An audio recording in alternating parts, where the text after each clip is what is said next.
Welcome to another episode of Wog's Kitchen. On today's episode, I'm going to show you how to make a kebab called Shami kebab.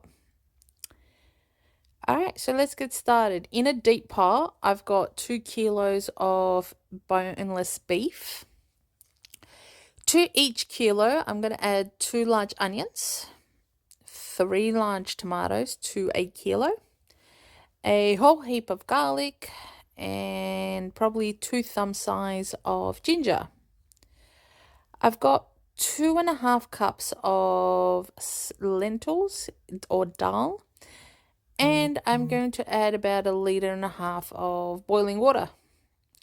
It's about 2 teaspoons of salt, and I'm going to put the lid on and cook that on a medium heat for about an hour.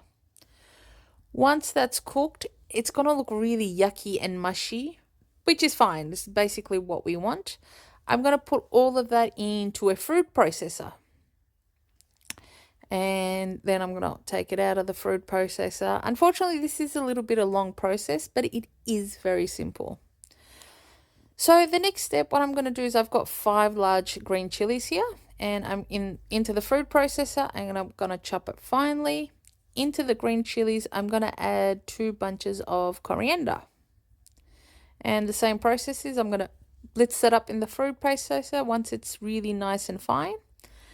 Now I'm going to get the coriander and the green chili and put it into a cloth.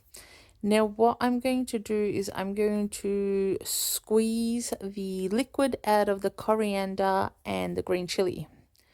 So if you've got sensitive hands, and to especially tell chili, wear gloves at this part. And now we're ready for the assembly part. So to my mixture, I'm going to add 2 eggs. I'm going to add the green chili and coriander mixture.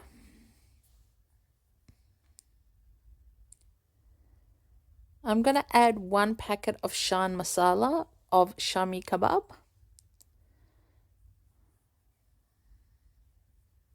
Just going to add the entire packet there.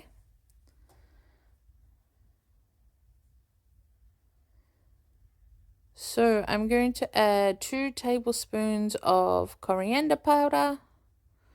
I'm also going to add another 2 teaspoons of salt. You can add a bit of black pepper if you want, but the Shan masala is pretty spicy. And I've also added the green chilies as well. So I'm going to mix this up for about 5 to 6 minutes just to make sure everything's mixed and well. Now, normally I don't use breadcrumbs, but my mincemeat here was a little bit wet, which is not what we want.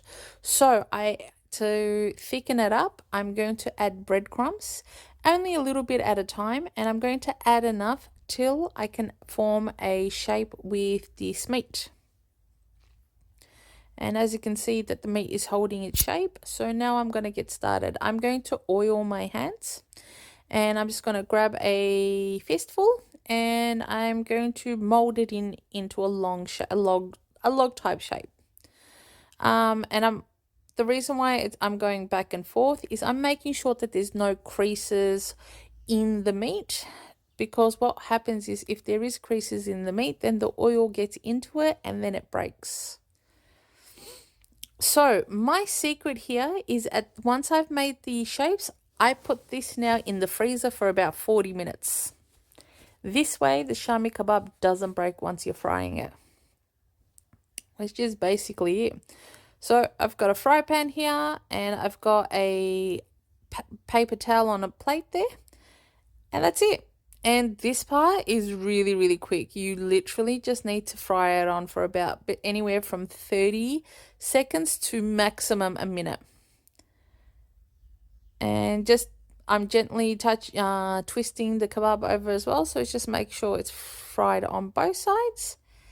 And that's it. So basically it's nice and crispy on the outside, yet super soft and tender on the inside.